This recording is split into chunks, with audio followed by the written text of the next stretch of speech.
Bueno, vamos a leer la carta de Filemón. Pablo, prisionero de Jesucristo, y el hermano Timoteo, al amado Filemón, colaborador nuestro, y a la amada hermana Apia, y a Arquipo, nuestro compañero de milicia, y a la iglesia que está en tu casa.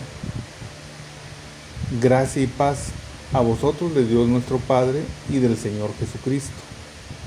Doy gracias a mi Dios, haciendo siempre memoria de ti en mis oraciones, porque oigo del amor y de la fe que tienes hacia el Señor Jesús y para con todos los santos, para que la participación de tu fe sea eficaz en el conocimiento de todo el bien que está en vosotros por Cristo Jesús. Pues tenemos gran gozo y consolación en tu amor, porque por ti, oh hermano, han sido confortados los corazones de los santos. Por lo cual, aunque tengo mucha libertad en Cristo para mandarte lo que conviene, más bien te ruego por amor, siendo como soy, Pablo, ya anciano, y ahora además prisionero de Jesucristo, te ruego por mi hijo Onésimo, a quien engendré en mis prisiones, el cual en otro tiempo te fue inútil, pero ahora a ti y a mí nos es útil, el cual vuelvo a enviarte. Tú pues recíbele como a mí mismo. Yo quisiera retenerle conmigo para que en lugar tuyo me sirviese en mis prisiones por el Evangelio, pero nada quise hacer sin tu consentimiento, para que tu favor no fuese como de necesidad, sino voluntario, porque quizá para esto se apartó de ti por algún tiempo, para que recibieses para siempre, no ya como esclavo, sino como más que esclavo, como hermano amado, mayormente para mí, pero cuanto más para ti, tanto en la carne como en el Señor. Así que, si me tienes por compañero, recíbele como a mí mismo, y si en algo te dañó o te debe, ponlo a mi cuenta. Yo, Pablo, lo escribo de mi mano, yo lo pagaré. Por no decirte que aún tú mismo te me debes también. Sí, hermano, tenga yo algún provecho de ti en mi Señor, conforta mi corazón en el Señor. Te he escrito confiando en tu obediencia, sabiendo que harás aún más de lo que te digo. Prepárame también el alojamiento, porque espero que por vuestras oraciones os seré concedido. Te saludan Epafras, mi compañero de prisiones por Cristo Jesús, Marcos, Aristarco, Demas y Lucas, mis colaboradores. La gracia de nuestro Señor Jesucristo sea con todos vosotros. Con vuestro espíritu. Amén. Bueno, una vez más, el apóstol Pablo está en la cárcel. Según lo que se infiere de la misma carta, de lo que se dice, de lo que aquí dice, Pablo está en la cárcel por cuestión del Evangelio, ¿verdad? Y junto con él está Epafras, según dice en el verso 23, ¿verdad?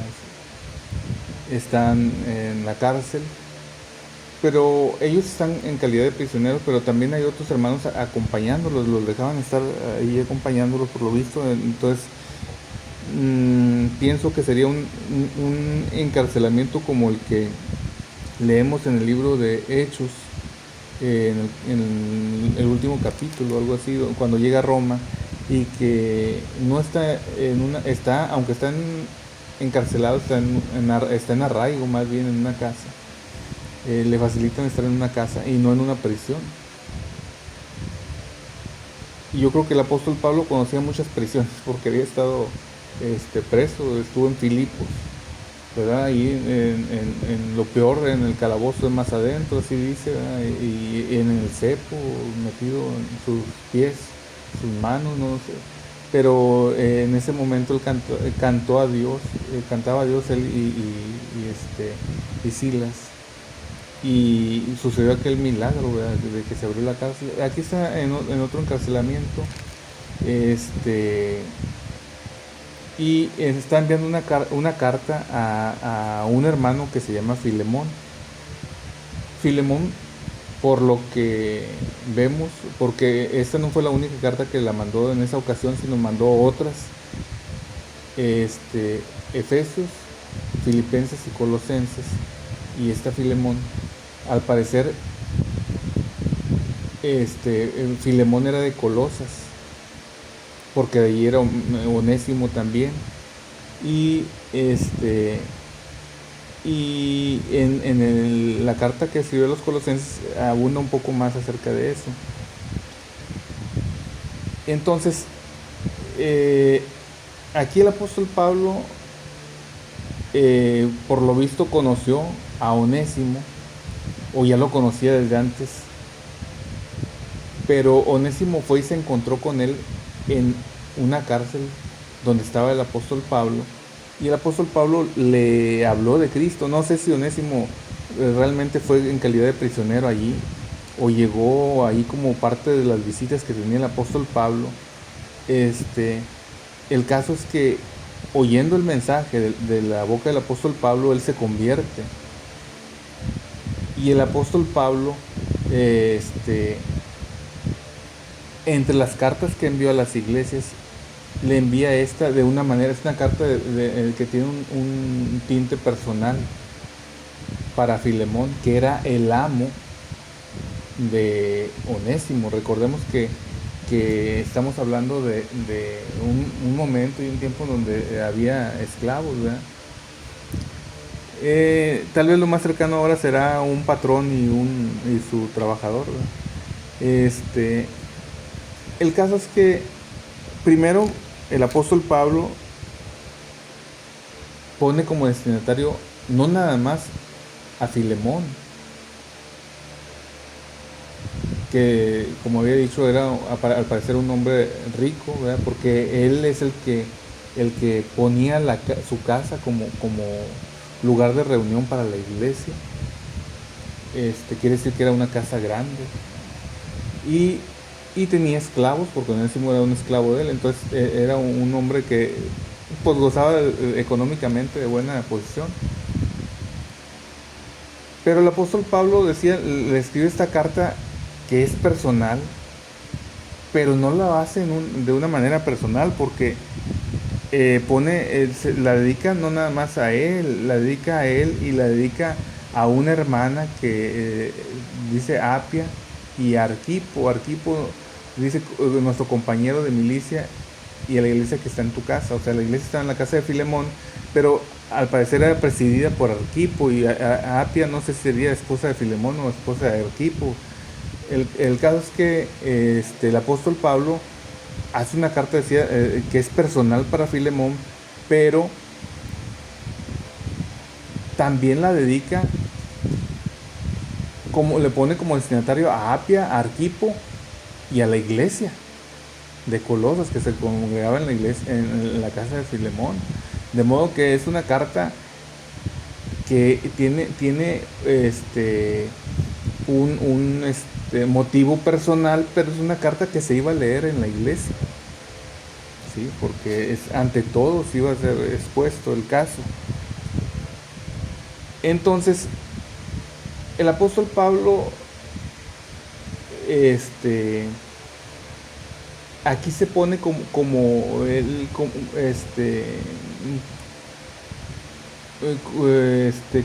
si fuera un aval en el caso de Onésimo. Por lo visto, Onésimo había escapado o había defraudado a su amo, a Filemón, y se había ido de su casa ahí. Y en esa huida se convierte. Y se convierte bajo el ministerio del apóstol Pablo. Y el apóstol Pablo lo remite nuevamente a Filemón con una carta en la mano, con esta carta en su mano, para que Filemón lo reciba. Y es un acto muy valiente el de Onésimo al regresar con su amo, porque el amo en ese tiempo tenía potestad sobre el esclavo. Lo podía haber golpeado, lo podía haber maltratado, y entonces él se expone a que la reacción de Filemón pudiese ser negativa, pero él va porque hubo un cambio en él, porque el evangelio transforma vidas. El evangelio convierte el corazón de un hombre duro, de un hombre pecador, de un hombre que procura su propio bien antes del de los demás, o sea, egoísta, en un hombre tierno, en un hombre que ama a los demás, en un hombre que no desea pecar. Entonces, este es un cambio real. Nada, ninguna institución, ninguna cosa puede transformar al hombre como lo hace el Evangelio. El Evangelio es poder de Dios para salvación, y en esa palabra salvación está implícito la transformación de su vida. No es no se convierte el hombre en un hombre religioso, se convierte en otro hombre.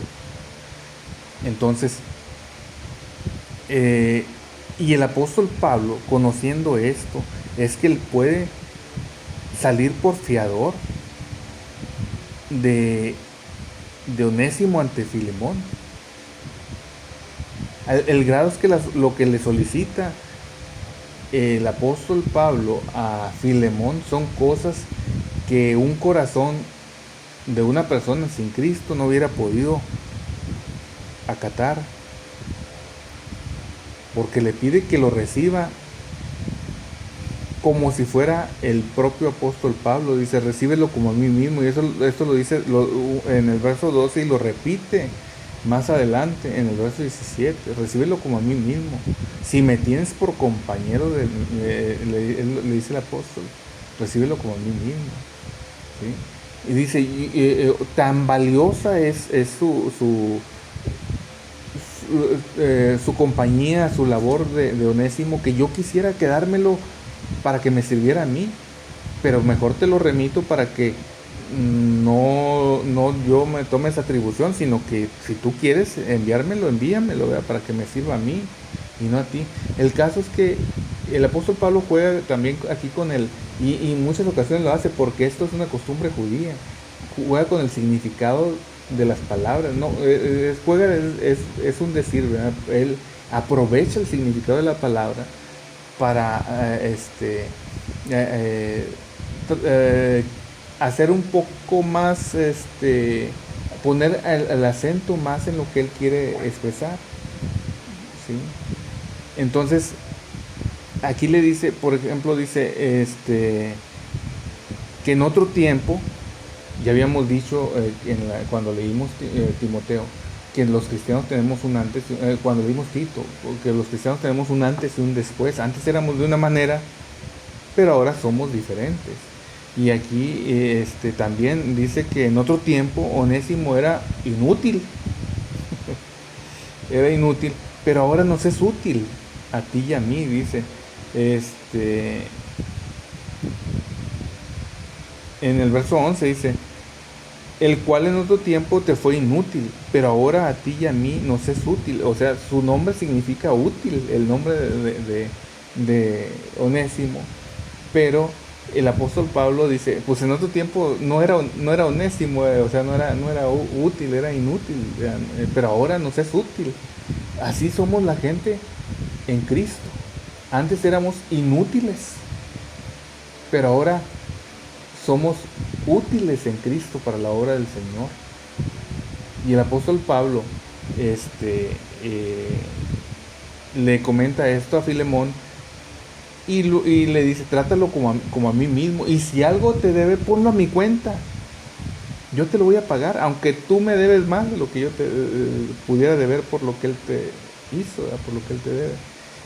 Entonces, y luego aparte le dice, bueno, yo sé que siendo tú como eres, no solamente vas a hacer lo que yo te digo, sino que lo vas a hacer mucho más que eso. Entonces, aquí el cuadro me parece muy semejante al cuadro del hijo pródigo. Digo, válgame la comparación, porque no es un padre y un hijo, pero es un patrón, y su trabajador es un esclavo, es un amo y su esclavo. Y una cosa de las que yo creo es más difíciles para el ser humano es volver a confiar.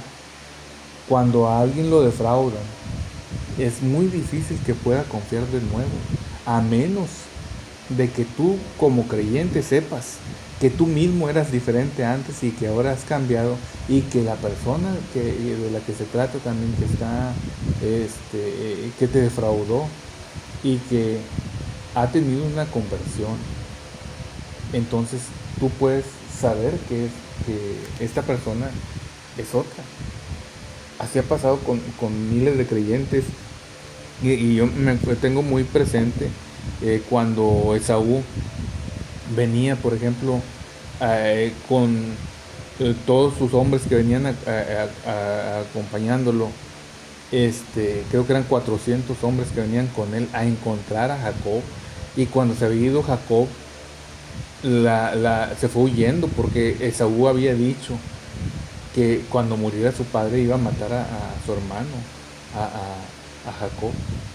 Jacob venía con sus niños, con su familia, con su ganado, y, y oye que viene Esaú, y seguramente venía con toda la intención de vengarse. El caso es que se angustia Jacob y se pone a orar aquella noche, ¿verdad? Y es cuando pelea con el ángel, y con el ángel de Jehová. Y entonces el caso es que para el día siguiente, cuando le dice el ángel, bueno, le dice, no te voy a dejar hasta que me bendigas, y él lo bendice y le dice, ¿cómo es tu nombre?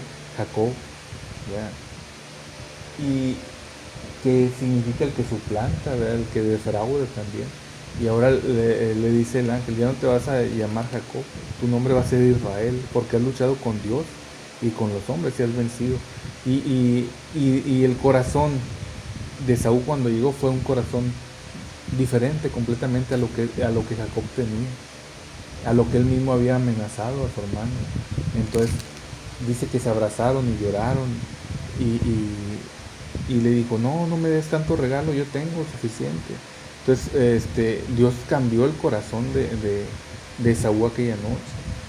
Me acuerdo también de Saúl cuando andaba buscando las armas, que era un joven, y luego que cuando lo despacha Samuel le dice, bueno, entre las cosas que le dice, y tu corazón va a ser transformado en otro hombre. Y la Biblia dice que nada más se dio la vuelta Saúl, y su corazón fue transformado en otro hombre, ¿sí? Y lo vemos nosotros en los apóstoles también. Los apóstoles eran unos antes de la venida del Espíritu Santo sobre sus vidas, y fueron otros después. Y aquí nosotros podemos confiar que lo que pasó con Onésimo fue exactamente lo mismo. Él fue cambiado en otro hombre, como todos los testimonios que nosotros hemos escuchado, como nuestra vida misma debe de tener esta transformación, ¿verdad? De lo que éramos sin Cristo y lo que somos con Cristo. A mí me hubiera gustado saber qué fue lo que pasó cuando llegó Onésimo y que lo vio Filemón, que le entrega la carta, y seguramente se disculpó con él, le pidió perdón. Seguramente al leer la carta, Filemón lo perdonó. Entonces, aquí pasamos de un asunto teológico, de una explicación teológica de lo que Cristo hizo por nosotros. De esta misma manera Cristo nos perdonó a nosotros. Salió por fiador ante el Padre por nosotros, para que nosotros tuviéramos perdón de Dios y llegásemos a ser sus hijos. Entonces, aquí también seguramente cuando llegó Onésimo con Filemón también fue un asunto muy parecido. Seguramente pienso yo que Filemón lo abrazó, porque Pablo le está pidiendo eso, que lo reciba como si fuera el mismo. Lo perdonó delante de la iglesia, y seguramente lo reintegró o le dio su libertad, no lo sabemos, porque no se nos dice más de él. Entonces, fue un caso muy fuerte, ¿verdad? Un asunto muy específico el que estaba tratando el apóstol Pablo aquí con Filemón. Y luego le dice, prepárame también alojamiento, porque espero que por vuestras oraciones os seré concedido. Y el saludo final dice, te saluda Epafras, mi compañero de prisiones, por Cristo Jesús. Por eso digo que estaba preso Epafras. Marcos, Aristarco, Demas, Lucas. Aquí Demas todavía estaba con el apóstol Pablo. Quiere decir que la última carta que escribió el apóstol Pablo efectivamente fue segunda de Timoteo, porque Demas ahí, hablando de él, dice, Demas me ha desamparado, amando más a este mundo, seguramente se fue a algún asunto, algún negocio, alguna cosa, y amando más a este mundo, fue a otros asuntos. Y aquí el apóstol Pablo también había cambiado, no nada más Onésimo y no nada más Filemón tuvo que demostrar que había cambiado. El apóstol Pablo, si recordamos, cuando estaba recién convertido en aquel primer viaje misionero, que fue con Bernabé, porque se les unió Marcos, que era un jovencito en aquel entonces, mucho más joven. Pero por allá, ya yendo a mitad de viaje, cuando llegaron a Antioquía de Pisidia, por allá se les regresa, se les separa. Y esto el apóstol Pablo era muy estricto, él no lo toleró, de modo que el siguiente viaje misionero que iban a hacer, después de aquella reunión que hubo en el capítulo 15, ¿verdad?, en Jerusalén, con los apóstoles, que le llaman el primer concilio, después de esa reunión dijeron, vamos a otra vez a ir a las iglesias que fuimos, a ver cómo están. Y dijo, y se separaron ahí Bernabé y Pablo, porque Bernabé quería llevar a su sobrino, que era Marcos, otra vez. Y Pablo no lo quiso, dijo, no, que se nos separó cuando fuimos el primer viaje no va a ir con nosotros. Entonces se separaron. Fue tan fuerte la discordia que hubo entre Pablo y Bernabé por causa de Marcos, que Pablo no lo toleraba más junto a él porque había desertado de ese primer viaje que hicieron. Que en el segundo viaje misionero se va solo Bernabé con su sobrino Marcos. Bernabé significa hijo de consolación, fíjate, y así tuteló también a Pablo recién convertido cuando nadie todos le tenían miedo y nadie se le quería acercar. Él lo apoyó para introducirlo con los hermanos. Y ahora tuvo esa paciencia también para guiar a Marcos, a su propio sobrino. Y el apóstol Pablo no tuvo esa paciencia y se llevó a Silas con él en el segundo viaje misionero, en ese viaje que se encontró a Timoteo por allá también. Pero aquí vemos al apóstol Pablo transformado. También ya era un Bernabé, que era un hijo de consolación para los demás. Su carácter había cambiado, era más paciente, de modo que entre los que lo ayudaban estaba nada menos que Marcos, ¿sí? Estaba Marcos, el sobrino de Bernabé. Quiero que leamos nada más, aunque luego vamos a leer Colosenses, pero nada más porque viene al caso. Colosenses, el último capítulo, vamos a leer un pedacito nada más para complementar lo que aquí dice. Colosenses, el capítulo 4, del 7 en adelante, fíjate lo que dice. Cuando se está despidiendo ya en los saludos para despedirse el apóstol Pablo de la iglesia de Colosas, dice, todo lo que a mí se refiere os lo hará saber Tíquico. En esta carta la llevó junto, en la carta a los colosenses la llevó Tíquico, y a Tíquico lo iba acompañando Onésimo. Iban a la iglesia de Colosas a llevar esta carta a los colosenses, y también iba Onésimo con la carta en la mano, la carta que el apóstol Pablo le había dado para que regresara con su amo, el hermano Filemón, que Filemón, por cierto, significa amoroso. Y dice, todo lo que a mí se refiere os lo hará saber Tíquico. Tíquico era el portador de la carta, el cartero, vamos, el que llevaba la carta, el mensajero.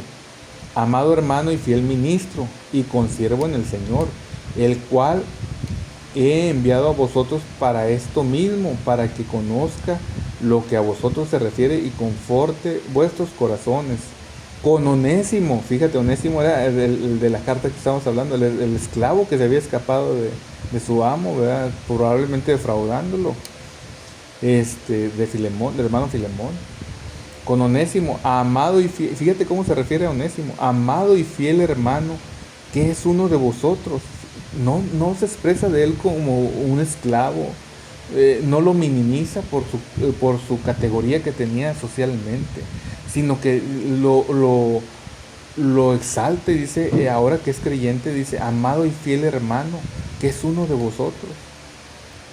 De lo que acá pasa os lo harán saber, o sea, no nomás Tíquico, sino también Onésimo, ¿verdad?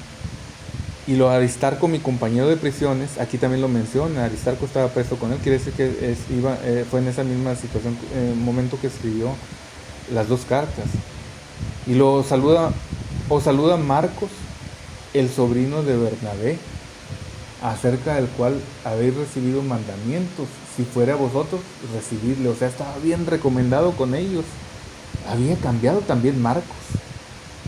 Quiere decir que el Evangelio transforma a los hombres. Cambió Onésimo, cambió Filemón, y lo iba a demostrar al recibir a su criado, a Onésimo. Y cambió el apóstol Pablo, pero también cambió Marcos, que ahora andaba colaborando con el apóstol Pablo. Dice, y Jesús llamado justo, que son los únicos de la circuncisión, o sea, judíos. Ese Jesús llamado justo y Marcos eran judíos, que han sido para mí, dice, que son los únicos de la circuncisión que me ayudan en el reino de Dios y han sido para mí un consuelo. Qué diferente se expresa el apóstol Pablo aquí de Marcos. Había cambiado definitivamente. Ahora era un hijo de consolación, igual que Bernabé. De Bernabé no se menciona aquí nada todavía. Os saluda Epafras, el cual es uno de vosotros.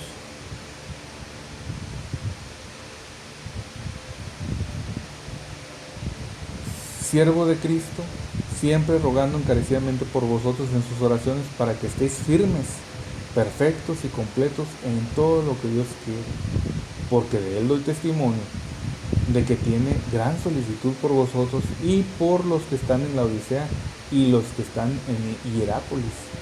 Os saludan Lucas, fíjate, Lucas estaba con él todavía, el médico amado, y Demas, Demas aquí estaba todavía también. Saludar a los hermanos que están en la Odisea y a Ninfas y a la iglesia que está en su casa, en la Odisea. Cuando esta carta haya sido leída entre vosotros, haced que también se lea en la iglesia de los laodicenses, y que la de la Odisea la leáis también vosotros. Decir a Arquipo es aquel que menciona también en la dedicatoria de la carta de Onésimo, a Filemón, Arquipo. Por eso decía que era el pastor de ese lugar. Decía Arquipo, mira que cumplas el ministerio que recibiste del Señor. La salutación de mi propia mano, de Pablo, acordador de mis prisiones. La gracia sea con vosotros. Amén. Sí. Entonces, aquí vemos una referencia más, por eso lo quise leer, acerca de la situación, la circunstancia, el contexto en el que se desarrolló esta carta. Entonces, nosotros podemos ahora deducir aquí o rescatar de esto que leímos hoy, que definitivamente el Evangelio es poder de Dios para salvación. Y decía, la salvación aquí implica el cambio de vida también de persona, salvación de todo aquel que cree. Por eso todo pecador es prospecto o es elegible para la salvación, porque Dios mandó a su Hijo para que muriera por todos los pecadores, no nada más por los que son poquito pecadores, porque todos compartimos con Adán la misma naturaleza. Pero cuando venimos a Cristo, entonces llegamos a ser hijos de Dios. Quiere decir que ya no somos hijos de Adán, tenemos otro DNA, tenemos otra naturaleza, y se expresa en nosotros otro fenotipo, ¿sí? Entonces somos distintos como hijos de Dios. Y si uno todavía está sin Cristo, puede cambiar. Entonces Jesús es la esperanza de todo hombre, aquel hombre que siente que tocó fondo, que se siente que no tiene, no es dueño de su propia vida, sino que el pecado se ha adueñado de su vida. En Cristo, si viniera Cristo, en Cristo tiene esperanza, puede cambiar y llegar a ser un nuevo hombre, como ha sido la experiencia de mucha gente que ha venido a Cristo. Borrachos que entraron, gente incluso tomadas a alguna congregación en algún momento, porque a mí me tocó de niño, era muy común que se metiera de pronto una persona tomada a la iglesia y se sentara por ahí, se quitara su sombrero y estuviera oyendo el mensaje. Gente que no se no se atrevía a meterse estando en buena condición, y luego después con el tiempo uno los llegó a ver como creyentes. ¿Sí? El Señor está siguiendo, está pescando, como dice la escritura, el Señor Jesús, que el reino de los cielos es como una red, ¿verdad?, que trae a todo el mundo para acá, a la salvación. Entonces, no sé qué fue más difícil, sino que Onésimo volviera a Filemón, o que Filemón le perdonara lo que seguramente hizo, porque ya él había escuchado lo que Jesús hizo por él, y ahora él también podía hacerlo con su criado, con su esclavo, ¿verdad? Bueno, ahí le dejamos y vamos a leer Colosenses. Mañana empezamos Colosenses, Dios mediante, a propósito de que se complementan un poco las dos cartas. Bueno, vamos a orar y nos ponemos en las manos de Dios esta noche. Amoroso Padre, te damos muchas gracias, Señor, porque todos los hombres somos valiosos delante de ti, Señor. No importa su condición a la que lo haya arrastrado el pecado, no importa la situación en la que esté oscurecida su mente, en la que esté en tinieblas, porque tú de ahí lo puedes traer. De hecho, como lo has hecho con nosotros, trasladándonos del reino de las tinieblas al reino de tu amado Hijo Jesucristo. Te damos muchas gracias, Señor, y te pedimos que tú nos ayudes a llevar esta palabra de esperanza a otros. Gracias, Señor, porque si tenemos esperanza es por ti, en todo sentido, Señor. Gracias porque estamos seguros en tus manos, estamos seguros parados en tu palabra, Señor. Estamos viviendo, Señor, como dice tu palabra, tiempos, los días postreros, los últimos días antes de tu venida, Señor. Permite que no nos distraigamos con las fascinaciones que el mundo tiene, sino que pongamos nuestra mirada en el llamamiento, en la vocación que tenemos en Cristo, que pongamos nuestra mirada en Cristo, en el reino de los cielos y en la esperanza gloriosa de tu venida, Señor. Concédenos, Señor, que tengamos un comportamiento adecuado, Señor, como hijos tuyos. Te rogamos, Señor, que tomes nuestra vida y la transformes a tu imagen, que nos llenes de gozo, de esperanza, Señor, o de gozo por motivo de la esperanza, y que podamos perdonar, Señor, a todos aquellos que nos han ofendido, nos ofenden, así como lo hizo Filemón con Onésimo. También nosotros, Señor, que tengamos esa cualidad que solamente tú la das, Señor, que seamos generosos perdonando a otros, y que nos ayude, Señor, a que nuestra fe no se afecte, nuestro gozo, nuestro amor por ti, Señor, por las fraudes, Señor, que el mundo hace hacia nosotros. Te ruego, Señor, que esta noche tú te quedes con nosotros, que nos des un buen descansar, un buen descanso, Señor, pero que nuestro corazón siga velando en tu palabra. Háblanos si tú quieres a través de los sueños, Señor. Dinos lo que tú quieras y ayúdanos, Señor, a ser agradecidos contigo. Gracias por la vida de mis hijos, Señor. Ven tú y gobierna sobre este hogar, Señor. Ven tú y completa nuestro hogar, Señor. Gracias por la vida de mi esposa, Señor. Estoy tan agradecido por ella.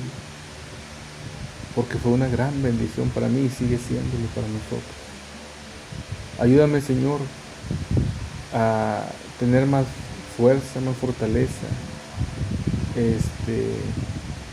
a organizarme bien, Señor, con mis hijos para salir adelante, Señor.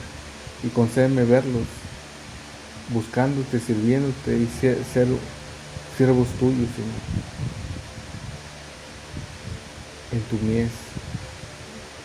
En el nombre de Jesús, porque tú puedes transformar los corazones, Señor. Tú puedes ponernos, Señor, en tu camino. Bendice a todos aquellos que están enfermos, Señor, que ruegan a ti, que están pasando por un problema moral, que están pasando por un problema económico y que no tienen más a quien acudir, Señor, porque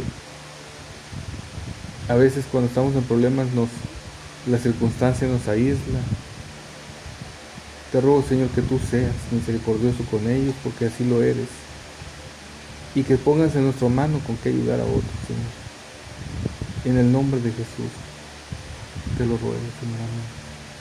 Señor, te damos gracias porque nos permite leer nuevamente tu palabra y te pedimos que esta se pueda quedar en nuestro corazón. Te pedimos, Señor, que nos guardes durante esta noche y nos des un buen descanso. Permítenos, Señor, siempre ponerte en primer lugar y siempre estar. En el nombre de Jesús, nos vamos. Amén y amén.